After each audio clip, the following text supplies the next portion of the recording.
Please subscribe to Facetv Africa and turn the notification on. Facetv Africa, ẹ jọ̀ọ́, subscribe, hete. Facetv was Swoby.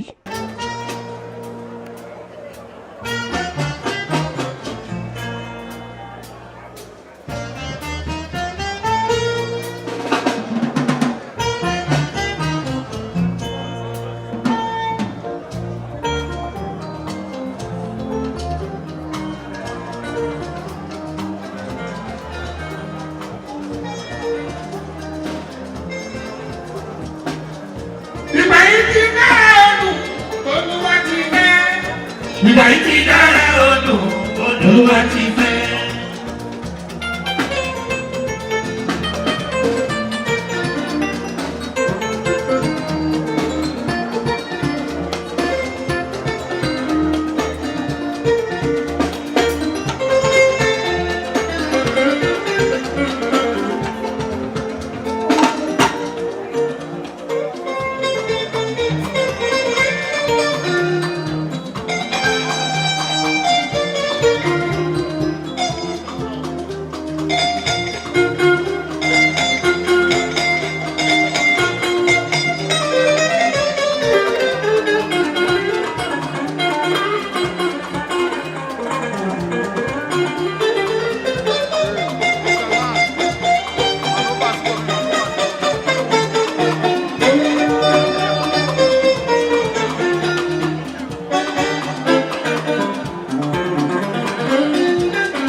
Ẹ̀dá kò ń bínú lásán, ànábì sáyidì ni ọmọ balógun.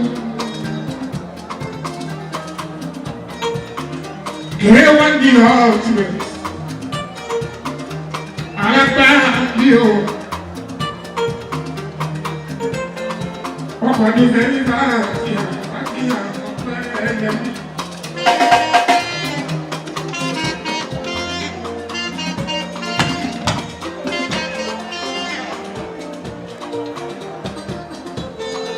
Ọlọ́pàá ní tó kún wọ́tọ̀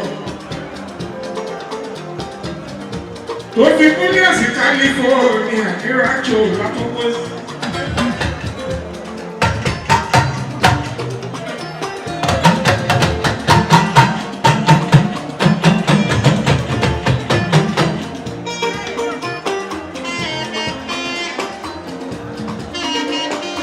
Kẹ́sì ní Rancho mi.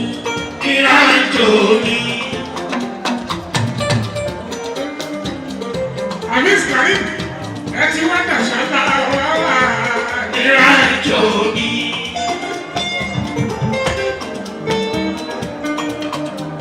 Bí bàbá fi kó lọ sí Rancho shata wawa Rancho mi.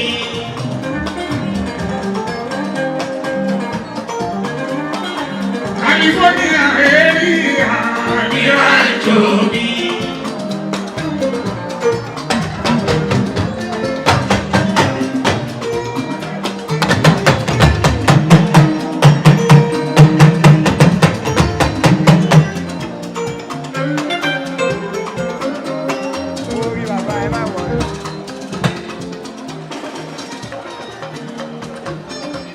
Ìjáde inú ẹ̀dọ́ bí sáà yìí. Ọmọ òdòdó balógun Saheed gbogbo ẹgbẹ́ ló ní kí ẹ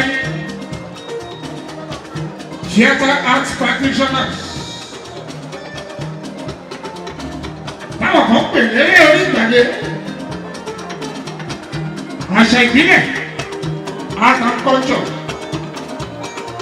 àwọn actors wọ́n kí ẹ. Àwọn actress wọ́n kí ẹ, àwọn directors wọ́n kí ẹ, àwọn producers wọ́n kí ẹ, gbogbo script writers wọ́n kí ẹ àwọn costumer ní kí ẹ gbogbo production team ní kí ẹ àwọn photographer ní kí ẹ cameraman ní kí ẹ àwọn lighting ní kí ẹ gbogbo association pátápátá ló dúró fún art and culture àwọn lórí gbọ̀ngàn kí ẹ happy birthday to you Alami alẹ́ stars.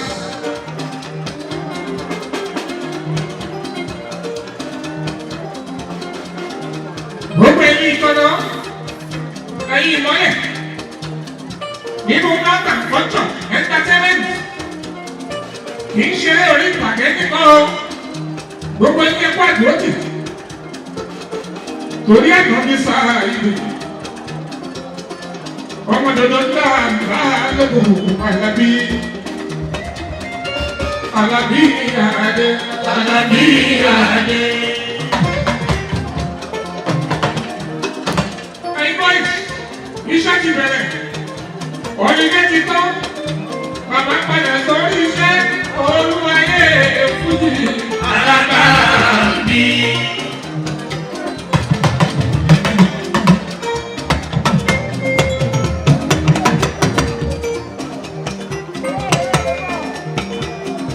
ọjọ́ ìbí Saheed òun lábí bẹ̀rẹ̀ adájọ́ ọjọ́ pé lọ́lọ́ọ̀lọ́ wọn bá gbogbo wa ká máa ṣe fàájì wa lọ alẹ́ yìí kò ní kálukú máa jó ọ̀rì aláwọ̀ wà nílé o.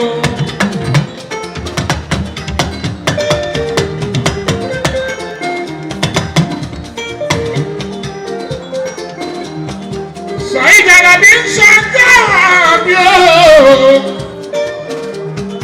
olúwa èrè máa lò olúwa ilé.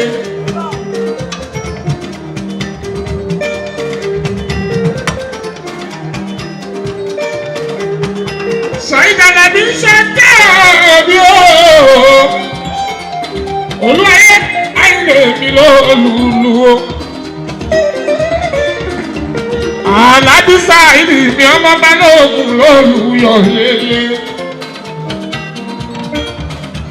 ọmọ kò bọ́mọdé lólùyọ̀ lẹ́nìlé tiẹ̀. Alábí Adé Alábí Adé. Saheed Alabi ṣe 50. Alábí Adé.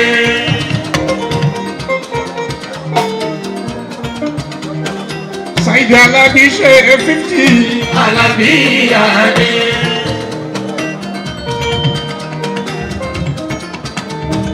Saheed Alabi ṣe 50. Alábí Adé.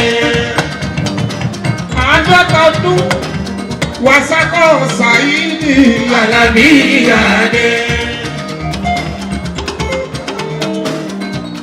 orúkọ náà ló ń jẹ́ bẹ́ẹ̀ Alabi wà látà. Alabi Adé. ọmọ ẹbú Saheed ọmọ Fìjàbí máa wọlé mọ́ra ń bá mẹ́gbà Federal House of Representatives ọmọ Ìbàdàn gidi lẹ́nu yọ̀ lẹ́dílé tiẹ̀ ọmọ Fìjàbí akin ọmọ nílẹ̀ ọ̀bẹ ọ̀rẹ́ mi Fìjàbí. Saheed Alabi ṣe 50. Alabi Adé. kábíyèsí àwòrò ọba sani kíyàwó Alabi Adé. ṣíjú Aliu ó ní báwọn kíyà Alabi Adé.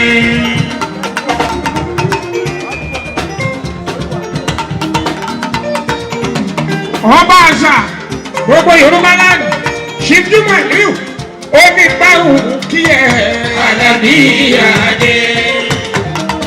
Saheed Alabi wà látà. Alabi Adé. Saheed Alabi wà látà. Alabi Adé.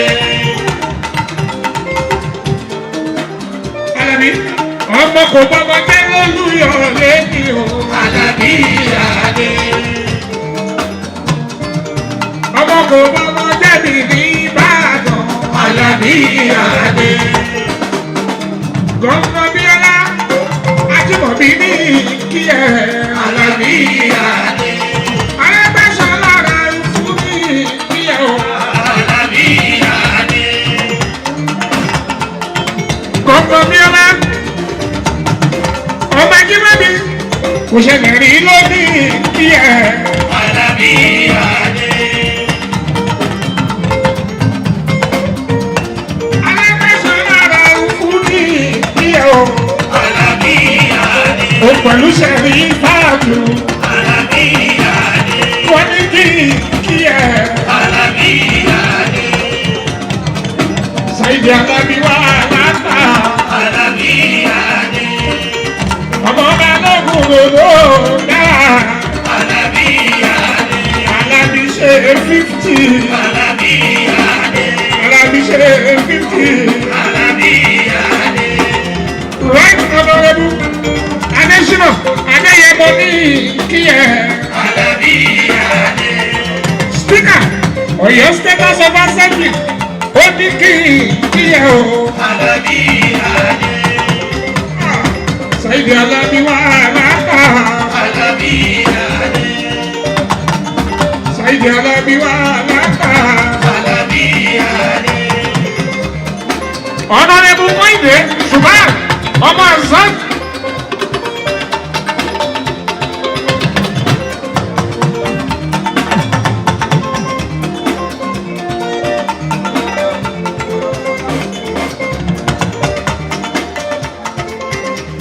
Ṣọlá bẹbí ọmọ kò sọ́kọ̀ ò kálẹ̀ ṣọlá gbogbo yẹn kú àdúró ti Alábí ní sáyìí ẹ̀yìn náà àgbààgbà ìdínkù ní kékeré.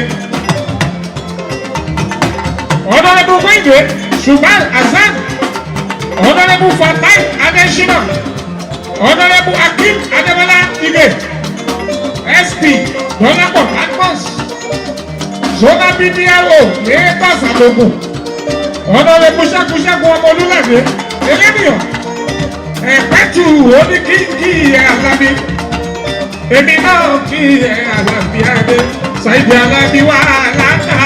Àlàbí Adé. Alábí ṣe 50. Àlàbí Adé. Alábí ṣe 50. Àlàbí Adé. Ẹbí yẹn ṣe púpọ̀. Àlàbí Adé. Aláàjì Wẹ̀sí ọmọ Sọ̀ní ó ní kí ẹ. Àlàbí Adé. Ẹ́sítà Ìgbẹ́kẹ̀lé ó ní kí ẹ. Àlàbí Adé. Alábí wà látà. Àlàbí Adé. Alábí wà látà. Àlàbí Adé. Ọ̀rọ̀ yìí kò yẹ kó fàjà àti dájọ́ yìí. Please subscribe to Face TV Africa and turn the notification on. Face TV Africa, ẹ jọ̀ọ́ ẹ subscribe hẹ́tẹ̀. Face TV. Muswobi.